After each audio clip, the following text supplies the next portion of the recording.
Oh boy, disclaimer. Welcome one and all to Banderson's Treehouse of Horror Countdown Review. Continue watching, if you dare.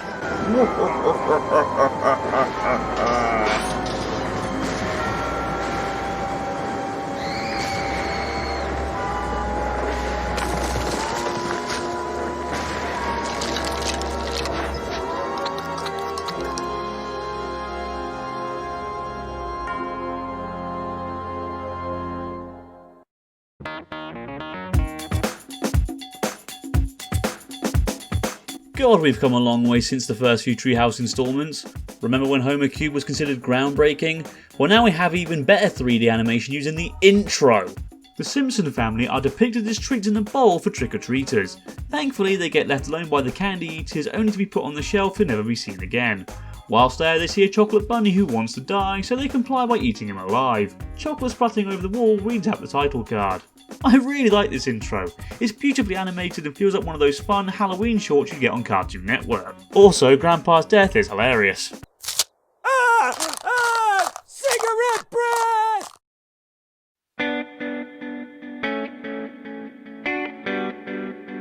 After Homer accidentally orders a Pazuzu statue, thinking it was a pizza, the family gets sent one through the mail. Sadly, it comes from a pre-Christian temple site in northern Iraq. Of course it does. When tucking Maggie into sleep, Homer gets hypnotised by the statue and sings this creepy yet beautiful song to Maggie about tucking her into bed with the statue. When Pazuzu's eyes are glaring, it's time to go to bed. You'll see demon shadows fighting, but it's just inside your head. One great thing is all of Maggie's toys coming to life and reacting in fear. That's gold. Of course, Maggie gets possessed by Pazuzu and wreaks havoc on a cocktail party Homer and Marge are hosting downstairs. This includes killing Helen Lovejoy, thank God, and Dr. Hibbert. Ned suggests an exorcism and ties Maggie to her cot using Bible ribbons, only for her to use telekinesis to beat him over the head with one of her toys before making him choke to death on a toy police car. Eventually an Irish priest turns up and thankfully kills the damn leprechaun from Treehouse 12. He also successfully performs the exorcism, ridding Maggie of her possession. Pazuzu, however, tries to possess Bart, only to realise Bart has the darkest and most evil soul he's ever encountered. The idea of Pazuzu, the king of demons, being afraid of Bart is brilliant. Overall, there's a lot to like about this segment. The animation is beautiful throughout, especially when Maggie is left alone with the statue.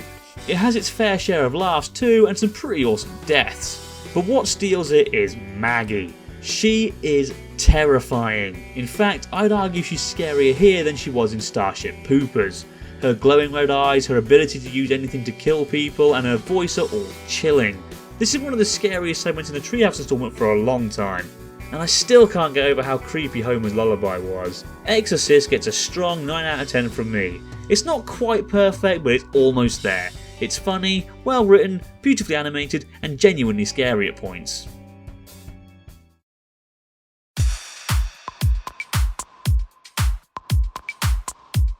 There's no two ways about it. This segment is bloody awful. How do you bugger up a Coraline parody? Coraline is one of the best animated fantasy films I've ever watched, and it has some genuine horrors too.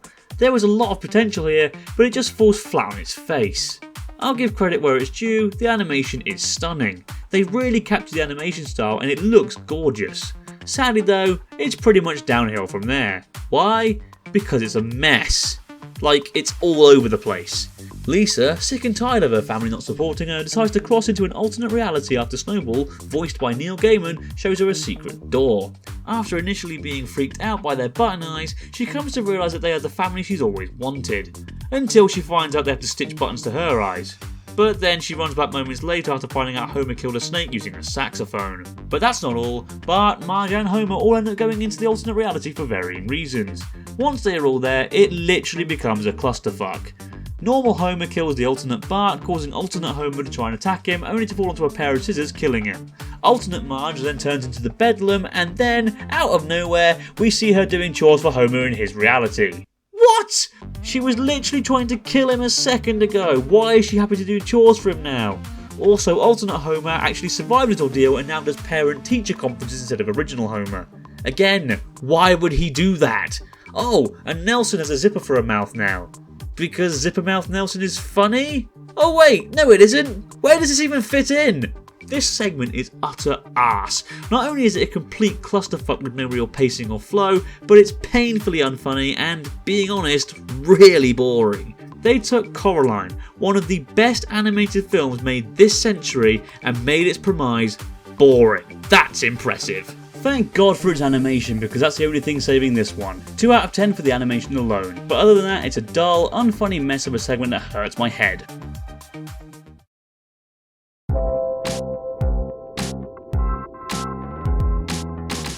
Before this segment begins, Lisa warns the audience that this segment is so disgusting you'll need to watch Game of Thrones to calm down. Well, call me interested. What a setup! After being left alone for a few weeks, Homer ends up eating all the food in the house. Because he's too lazy to go out and buy more, he tries cooking one last frozen hot dog. When trying to cut it, he cuts off his own finger, which in turn lands on the barbecue. I think you can see where this is going. He soon becomes addicted to the taste of his own body, and slowly starts devouring himself over the time Marge and the kids are away. I'm not gonna lie, whilst not disgusting, seeing Homer getting thinner and more crippled as he slowly eats himself is a disturbing visual. It's not exactly scary, but it's eerie as all hell and you do feel uncomfortable, especially when you see what he looks like when the family returns home. Look at him! Later that night, Marge discovers Homer trying to fry up his severed leg. Again, that's horrifying. And then, just as this segment was really starting to sell itself to me as a genuinely atmospheric creepy segment, it gets completely bloody ruined.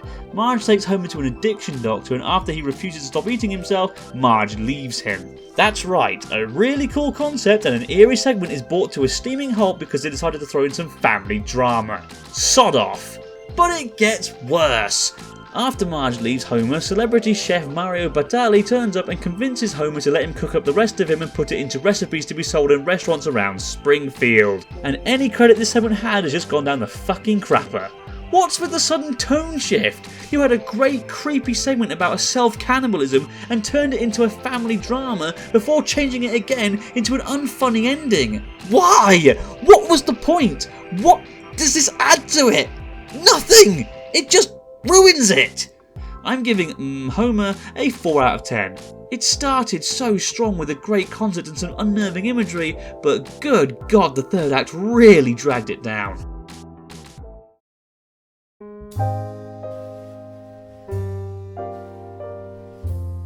Well, as with many of the more recent Treehouse episodes, this one started strong but just got weaker as it went along. Exorcist is one of the best Treehouse segments I've seen since the 20th instalment, and the intro was really good fun too. I thought we were on for a winner here, but then Coraline showed up and dragged the episode through the mud, and whilst Homer looked like it was going to make a save, it fell flat in its third act. I'll give Treehouse of Horror 28 a 5 out of 10. One great segment and a good intro save it from being a complete failure, but the second and third segments really hurt it bad. However, it just manages to stay out of the unwatchable side. And that's it for this video and this review. Do you agree with me, or do you think I'm a button eye short of a Coraline? Look, I've done bloody loads of these, cut me a break. What do you think of Treehouse of Horror 28? Let me know in the comments below. Thanks for watching, I'll see you next time.